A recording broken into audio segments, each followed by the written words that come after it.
mengundang para kepala sekolah. Jadi saya menampung, dibicarakan. Saya itu sedih kalau kemudian ada persoalan.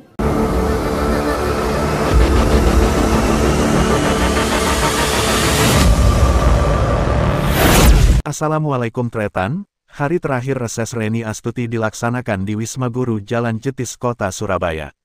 Dalam reses tersebut, Wakil Ketua DPRD Yos Sudarso itu mengundang ratusan kepala sekolah SD dan SMP sekota Surabaya. Tak jauh berbeda dengan reses sebelumnya, Reni menyampaikan capaian kerjanya sebagai wakil rakyat di hadapan ratusan kepala sekolah. Namun, tatkala masuk ke sesi tanya-jawab, wanita yang akrab disapa Bu Wali ini, raut wajahnya terlihat serius mendengar beberapa keluhan yang disampaikan kepala sekolah.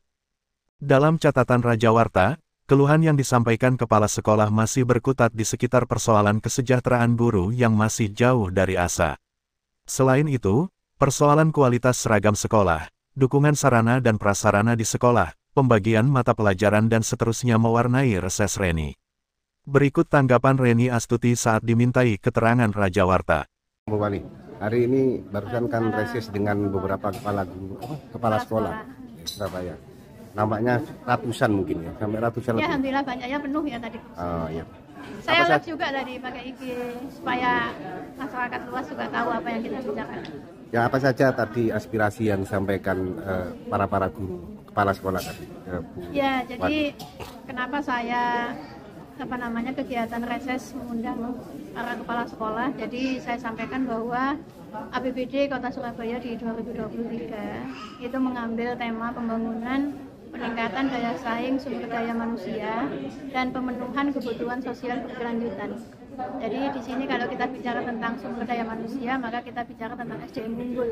SDM unggul ditentukan oleh apa? Oleh kualitas pendidikan, oleh kesehatan. Ya, ini yang saya kira menjadi hal yang penting dan saya merasa perlu untuk bertemu dengan para kepala sekolah SMP swasta. Kenapa kepala sekolah SMP swasta? Karena selama ini dari dinamika pendidikan yang ada di Kota Surabaya ketika PPDB atau persoalan-persoalan lain, saya masih mendapatkan informasi beberapa hal yang tampaknya belum tuntas ya, beberapa persoalan itu.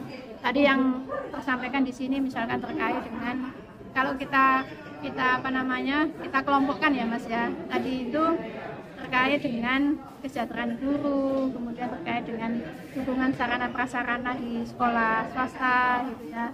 Kemudian terkait dengan beberapa persoalan pembelajaran ya kesejahteraan guru tadi, gaji guru, kemudian pembelajaran yang tadi pembagian ekstra dan sebagai ekstra dan kegiatan pembelajaran seperti apa gitu.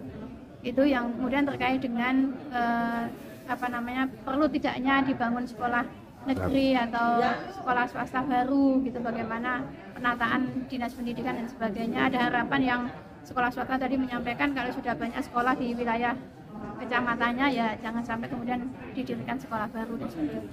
Bentuk kepedulian Pemkot Surabaya terhadap siswa SMA kan sampai menganggarkan anggaran 80 miliar. Ya, 80 miliar. Sementara di Surabaya kan masih banyak persoalan ya, termasuk kesejahteraan guru.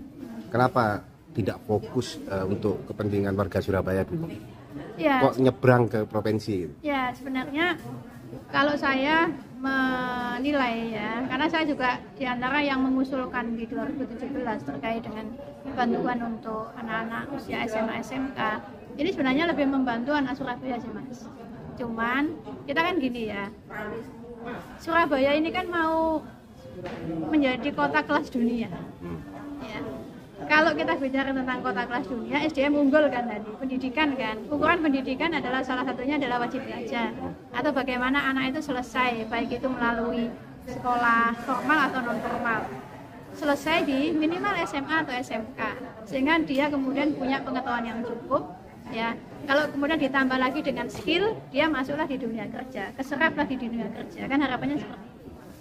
Persoalan yang beberapa ini kita lihat masih ada anak yang kesulitan untuk menyelesaikan SMA SMK karena biaya. Di sinilah kemudian pemerintah hadir untuk mereka yang tidak mampu, dibantulah beasiswa 200.000 per bulan nantinya dengan menyiapkan anggaran 80 miliar untuk sekitar 25.000 anak usia SMA SMK yang kondisinya dari keluarga yang tidak mampu. Bahkan juga ada program untuk beasiswa kuliah. Nah, yang kita tadi ingatkan adalah yang SD sama SMP ini juga perlu dituntaskan. Masih kita menemukan persoalan-persoalan di mana anak-anak MBR yang di sekolah SMP swasta ini kan dibiayain oleh pakai CSR. Jadi kalau SMP ini Pemkot kerjasama sama CSR. Nah, CSR-nya ini kadang macet, gitu. Sehingga kemudian agak nyandet-nyandet operasional sekolah karena CSR-nya macet, misalkan seperti itu. Kemudian ada juga yang belum bisa tercover. Nah, ini yang menurut saya juga jangan sampai yang SMA SMK ini kita tuntaskan, kita bantu.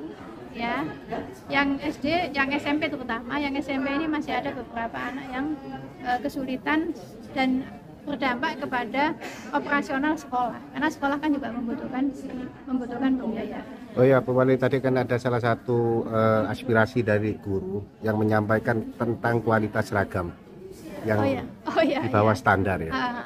Boleh minta responnya, Bu Wali? Nah, ini harus menjadi catatan penting ini, Mas. Harus sudah perbaikan lah. Jadi ojo sampai kakean komponen tapi biayanya nanggung-nanggung, akhirnya kan gampang rusak gitu. Jadi kalau memang yang utama apa dulu?